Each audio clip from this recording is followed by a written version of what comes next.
The following podcast contains mature themes and is intended for an adult audience. Listener discretion is advised. Welcome to another episode of Summa Made Simple. In this episode, we shall be looking at question 138 of the vices opposed to perseverance. St. Thomas lists two vices opposed to perseverance, and these are effeminacy and pertinacity.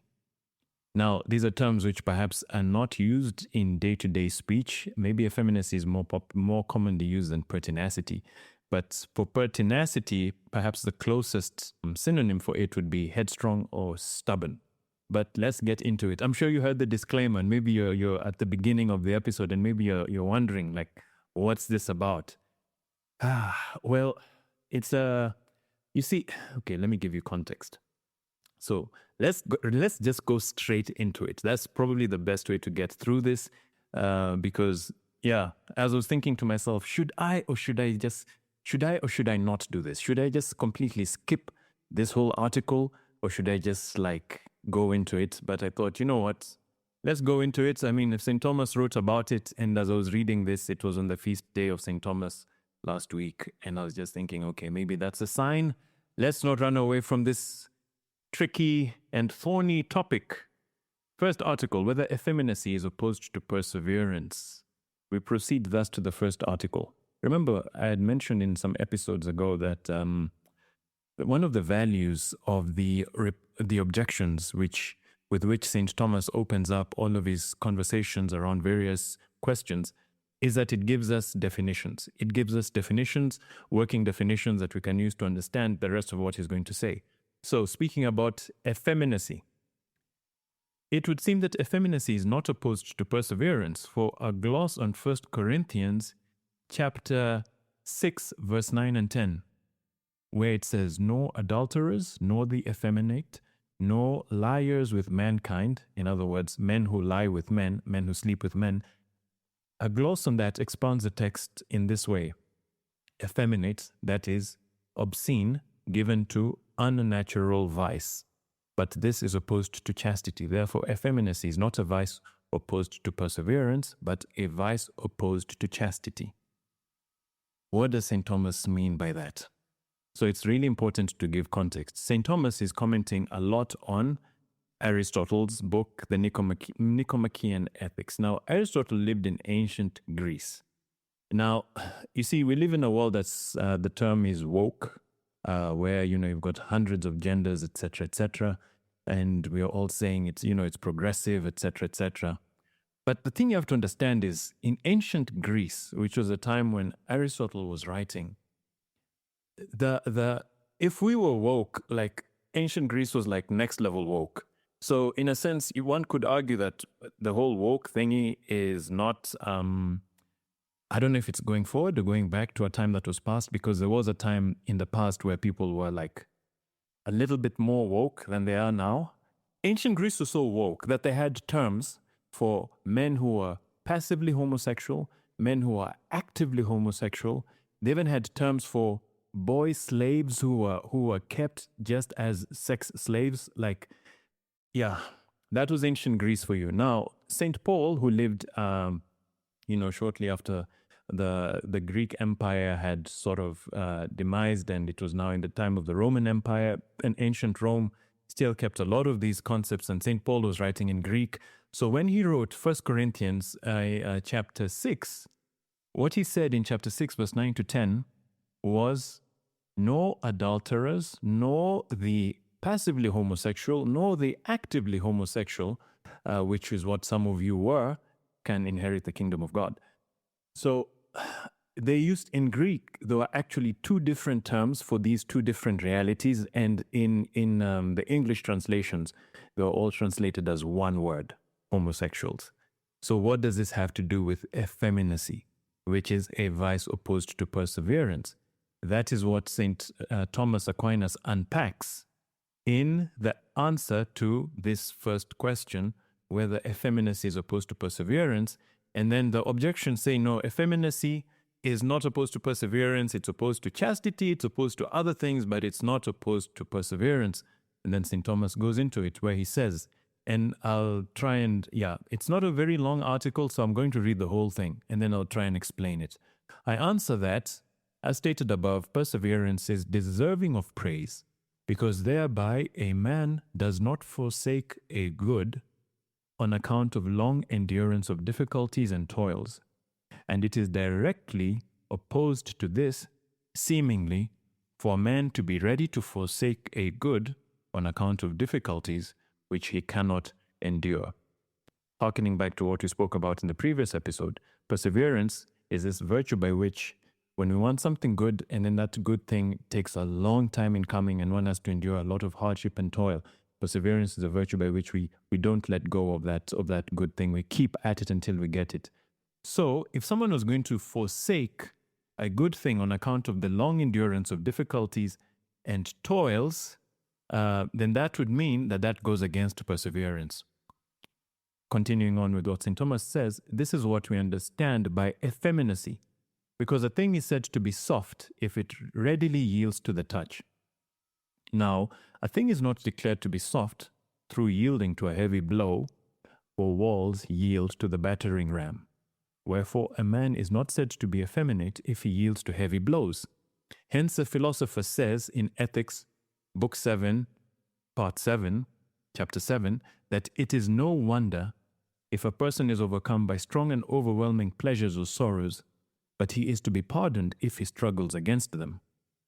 Now, it is evident that fear of danger is more impelling than the desire of pleasure, wherefore Tully says, under the heading, true magnanimity consists of two things. It is inconsistent for one who is not cast down by fear to be defeated by lust, or who has proved himself unbeaten by toil to yield to pleasure. What's St. Thomas doing here? Remember, he gave that analogy, that image. He said, you cannot say a wall is weak if it's torn down with a battering ram. I mean, you'd say a wall is weak if you just laid a finger on it and it just collapsed. Then you'd say, okay, that wall is weak.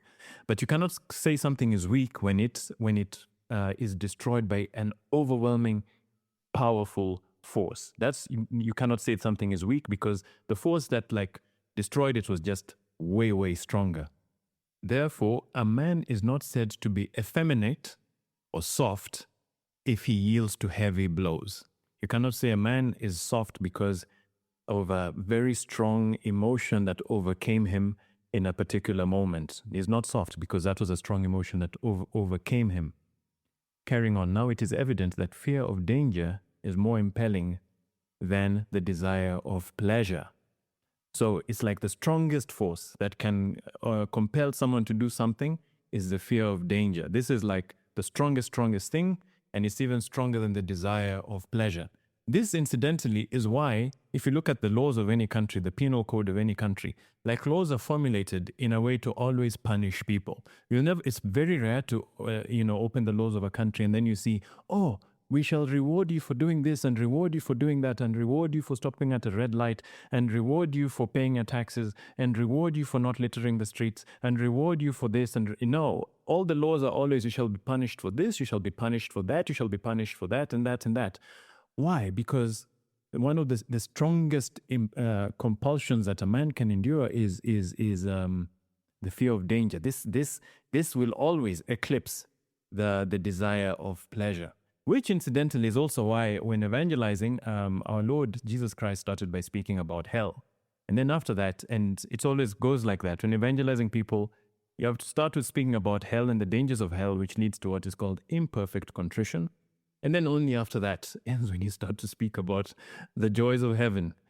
Because no one's gonna, people are more afraid of the pains of hell. That's going to get them to the stage where they're now willing to listen about the joys of heaven. That's what this point is about. But there is a hierarchy. And he continues with that hierarchy. He says, moreover, pleasure itself is a stronger motive of attraction than sorrow. For the lack of pleasure is a motive of withdrawal, since lack of pleasure is a pure privation. Wherefore, according to the philosopher, properly speaking, an effeminate man is one who withdraws from good on account of sorrow caused by lack of pleasure, yielding, as it were, to a weak motion. What does he mean by this? Okay, so in terms of a hierarchy of things which make a person behave in a certain way. Number one, at the top, fear of danger. Greatest danger is death, right? So the fear of danger, highest of which is the fear of death. And then number two is the enjoyment of pleasure. And then right at the end, right at the bottom of that is the absence of a pleasure. Why? Because the absence of a pleasure is an even weaker motivation or a weaker driving force than, say, the presence of pain, which is what we mean by sorrow. It's even weaker than that because you see, when someone is experiencing sorrow, something is actually present. There's something that's causing them pain, causing them sadness that's actually there, as opposed to a lack of something that causes them pleasure. So he's saying in that hierarchy, you've got right at the top, you've got fear of dangers of death. Then after that, you have a desire for pleasure. And then after that, you've got an avoidance of pain. And then right at the bottom is absence of pleasure. That's why he says it's pure privation. It's not even that there's something there that's making you sad. It's just the absence of something that's making you happy.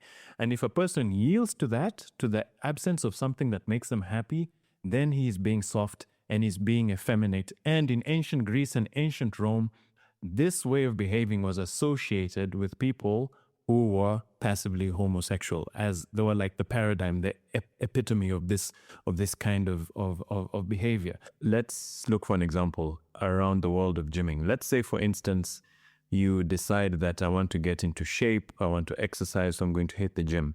That's a very good thing to do. But then your doctor tells you, listen, if you keep gymming, this thing is going to kill you, you'll die of a heart attack and you'll drop dead on the floor of the gym. That is a powerful and compelling reason to not gym anymore. So no one can blame you if you stop gymming for that reason. But let's say, nothing's going to happen to you health-wise. But what happens is that for you to gym, you have to wake up really early in the morning. I don't know, 4:30 in the morning, 4 in the morning, just to be able to gym because of your work requirements. And it's the only way you can actually gym every day is by waking up at 4. But that means cutting down on sleep, which you really, really enjoy. And you try to do it a few times and you realize, nah, man, I'm not going to give up my sleep for the sake of gymming. That is not as strong a reason as the first one, but it's still a pretty strong reason to not gym. So no one can blame you for that either. Let's say now there's a situation where it's good for you to gym health-wise and you have the time to gym.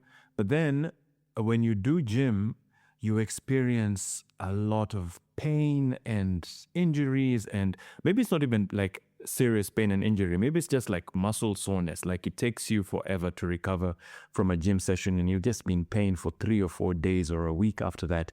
And so you decide, listen, I really, no, man, this thing is just too painful. I'm not going to carry on gymming. It's too much work. It's too much stress. I'm not going to do it. So it's not as strong a reason as the first two, but anyway, it's still strong enough. It's still strong enough to no one can blame you for that.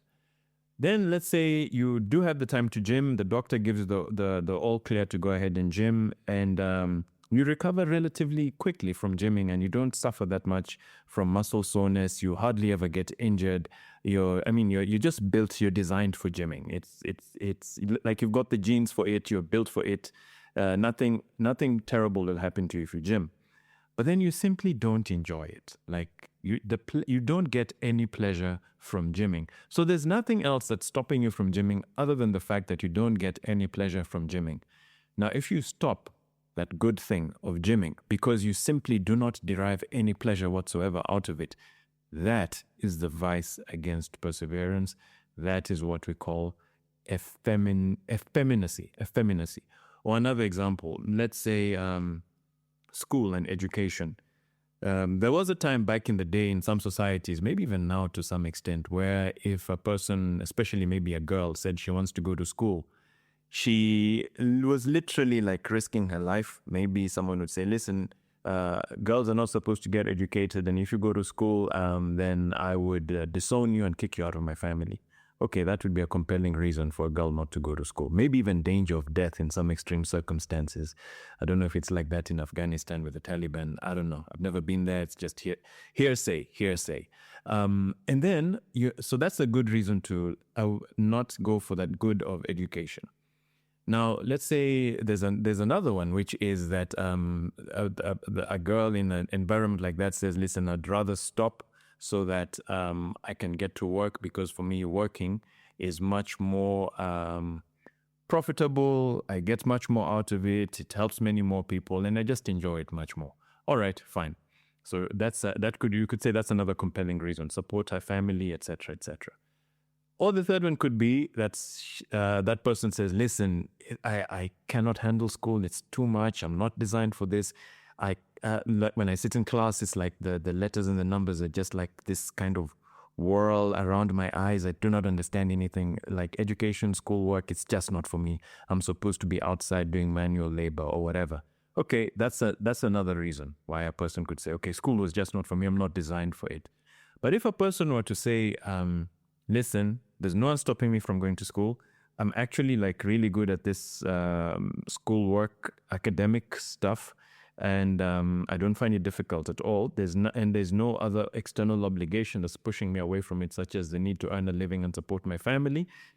But the only thing stopping me is that I simply don't enjoy it. I don't enjoy sitting in class, and I find it easy. I find schoolwork easy. I have a facility for it, but I just don't find it pleasurable. And so I'm going to quit. That's effeminacy. That's the vice against perseverance. Moving on to the second article, whether pertinacity is opposed to perseverance. So pertinacity, it's a term which I don't know if I've ever had a conversation with someone who said, where they use the word pertinacious, or that person's pertinacity was just too much. What on earth does it mean? To get the definition, we should jump to the response to the article, where St. Thomas says, I answer that, as Isidore says, a person is said to be pertinacious who holds on impudently, meaning with bad manners, or being utterly tenacious. Pervivacious has the same meaning, for it signifies that a man perseveres in his purpose until he is victorious, for the ancients called vitia what we call victory. These the philosopher calls the headstrong or the self-opinionated, because they abide by their opinions more than they should, whereas the effeminate man does so less than he ought, and the persevering man as he ought. Hence, it is clear that perseverance is commended for observing the mean, while pertinacity, or being headstrong, is reproved for exceeding the mean, and effeminacy for falling short of it. So stubbornness, and that first objection, which I skipped, but which we shall look at now, is very interesting because it reminds us of a point. If you remember, when we were speaking about vainglory and the results of vainglory, we touched on this thing of being headstrong, of sticking to your opinion no matter what. And we said the cause for that is vainglory. And that's the first objection here. It says that it seems that pertinacity is not opposed to perseverance, for Gregory says that pertinacity arises from vainglory. This is what we spoke about some episodes ago when we're discussing vainglory. But vainglory is not opposed to perseverance, but to magnanimity. Therefore, pertinacity is not opposed to perseverance, but to magnanimity. How does St. Thomas reply to this? St. Thomas says, the reason why a man is too persistent in his own opinion is that he wishes by this means to make a show of his own excellence, wherefore this is the result of vainglory as its cause. Now, it has been stated above that opposition of vices to virtues depends not on their cause, but on their species. In other words, what makes a vice opposed to a virtue is not what gives rise to it, but what it is in and of itself. So in other words, pertinacity, stubbornness, being headstrong, is not opposed to magnanimity because vainglory is what gives rise to it, but rather because of what it is in and of itself, holding on to an opinion too stubbornly with bad manners, even when you've been proven that, when it's been shown that that opinion is wrong and you still stick to your guns. He says the cause is vainglory, but in its species, in what it is in itself, it's opposed to perseverance by excess. So just to close off this episode, I just wanted to touch on how to overcome these vices opposed to perseverance. St. Thomas speaks about, there's a concept which St. Thomas touches on in many articles, several places in the Summa, in different articles here and there, which is the concept of voluntary deprivation of pleasure, where we do away with something which we enjoy voluntarily so as to develop a sense of, to develop this perseverance or to develop this toughness. What the term he uses many times is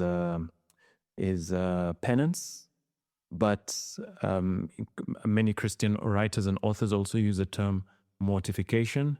But I like St. Thomas's take on penance or mortification because he always explains it in terms of it removing obstacles to the working of God's grace in our soul. That perseverance is not just some kind of magic wand that makes you like some kind of superhuman person who now can just persevere through anything. That's not what penance does. That's not what mortification does. What those things do is they remove the obstacles in our soul to the working of God's grace. Remember, in the previous episode, we spoke about God's grace being needed for perseverance. So if you have an obstacle in the way of God's grace in your soul working, you're not going to have perseverance. Either you'll have it by excess or by defect. You'll be effeminate or you'll be pertinacious. You'll be stubborn and headstrong.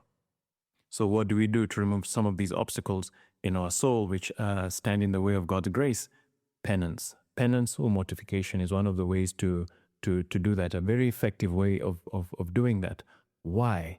Because immediately what it does is, say for instance, a person decides that, I've got a good friend who was telling me the other day that for years, he takes a cold shower every single morning, whether it's winter or whether it's summer, it doesn't matter. He takes a cold shower every single morning. I didn't think at the time of asking him, what about when you've got a flu?